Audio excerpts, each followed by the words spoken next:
Hi there. Nice to see you once again. Mel Busler, Rob Krone.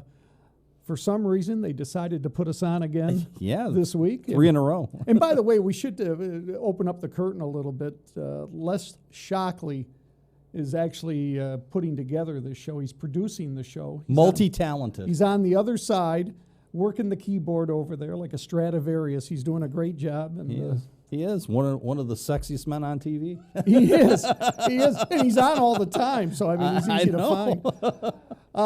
Hey, let's congratulate the Watertown Cyclones because they get to play on the new turf. Yeah, and they're 3-1 too. 3-1. You know, they had that first loss at the beginning of the year, a non-league loss to Horseheads. Ever since then, the Cyclones have been playing some good football. Yeah, John Converse in last week's game, 211 yards rushing. And John Flowers has become a dual-threat quarterback, throwing 2 touchdown passes and running for 2 more.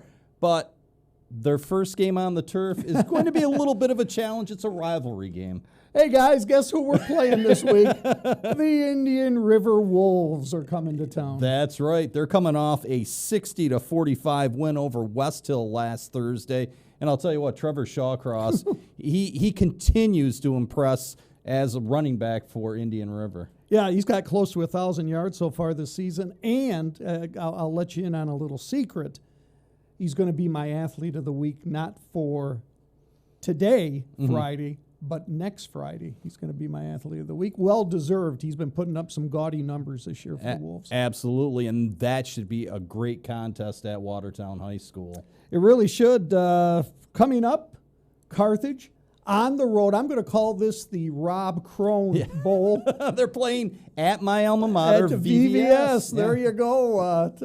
Now, your heart, as you look at this game at VVS, your thoughts about hosting the Carthage Comets. VVS, if you're watching, here's the key. You have to stop Jeremiah Adamola-Sadip. I mean, he is having an outstanding year, one of the best years we've ever seen from a running back in North Country football. Yeah, so far this year, 1,465 yards. Yeah, unbelievable. 20 rushing touchdowns. 20 rushing touchdowns. He's been putting up some big numbers. He was an athlete of the week for us earlier this season. Also well-deserved. And, boy, the ground game for both Carthage and Indian River has been exceptional this year. It has been unbelievable. And, you talk about Jeremiah Adamola-Sadip and you talk about John Converse. Their success starts with the offensive line. So the offensive lines of Watertown and Indian River and Carthage, all the offensive lines have been playing outstanding. Give those guys a shout out because they've been doing a great job opening holes for these guys. Yeah, they certainly have. Beaver River coming off an interesting loss at a victory, I should say, at Oswego. What was it, 33 to nothing at halftime. And then what happened in the second half? Nothing, because at halftime Oswego said, we've got a lot of injuries, we've had enough, we don't want to play running time, let's just call it a night. So, and that was it. They decided to pack it in, so Beaver River heads to Herkimer. Meanwhile, Oswego will be at Sandy Creek coming up Friday night. And Sandy Creek had a pretty impressive win as well on the road on Saturday. I believe they won something like 65-8, 61-8. So, Sandy Creek was a little upset about that loss at Beaver River the week before, and they came out with guns a-blazing on Saturday with a big win. So I'm sure they'll be fired up as well for that contest. Well, South Jefferson, coming off a 2-point loss to Governor, is on the road. Not many home games for the local teams this weekend. South Jefferson heads to Courtland for a game. Yeah, and it was a great contest down at South Jeff last week. Ended on the final seconds on a last-second field goal, Governor winning that contest. Both teams were pretty well balanced. Look for South Jeff to bounce back this week and come away with a road win at Courtland. Some big games in Section 10 coming your way, including Potsdam taking on Canton. Potsdam continuing to stay undefeated, while Canton surprised last week by Messina. Yeah, and I mean, when was the last time that we haven't mentioned either OFA or Governor at the top of the Section 10 standings? It's been a long time. Those teams usually meet, and when they meet late in the season, two undefeated teams, looking for a Section 10 championship, an NAC championship. This year, it's the Sandstoners, and, Ian Van Wagner has been doing it all at quarterback for them. Meanwhile, OFA with a home game coming up Friday night against Messina with Matt Tesmer looking for a victory. I'm thinking the Blue Devils will be ready for that game. Absolutely. That should be a good contest as well. And another good game on Saturday, a team that, we talked about just a few minutes ago, Governor in action, taking on St. Lawrence Central. Should be an interesting contest.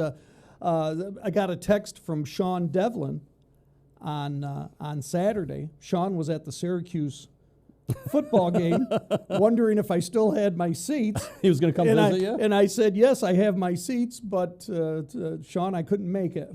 So that was it.